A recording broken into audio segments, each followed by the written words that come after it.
Дупло поголема плата, обука и преквалификација. Вице-премиерот Кочо Ангјушев тврди дека во неговите компании би примил дел од административците, а им нуди и на вистина поволни услови. Зима плата од 16.000 денара, толку се платите, 17-18, и доколку тој сака да се преквалификува во оператор на ЦНЦ машина, заварувач или било што друго, тој во приватна фирма денеска ќе добие плата 25-30.000 денара и доколку таков има, да се разбира, ќе го направи. Преку овој проект, компаниите на Кочо Ангјушев, но и целиот приватен сектор би добиле работници без пари, барем во првите 6 месеци.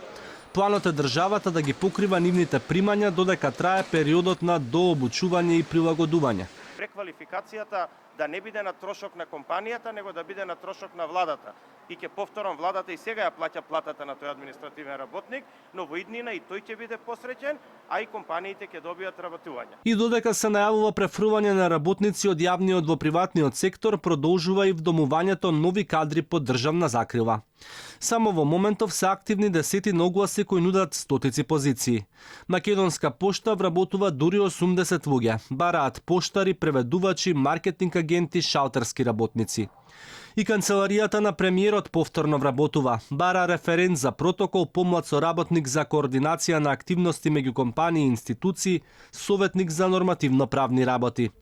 Оглас има распишано и Републичкото собрание кое бара 16 службеници, а вработуваат и Министерствата за економија, за локална самоуправа, за образование, за труд и социјала, повеќе клиники и јавни предпријатија. Новото јавно предпријатие Градски енергетски системи дури најави дека ќе земе кредит од 1 милион евра за да вработи 110 луѓе. Во последните 2 години јавниот сектор се зголемил за 8300 вработени. Од државниот буџет плата земаат над 130.000 луѓе.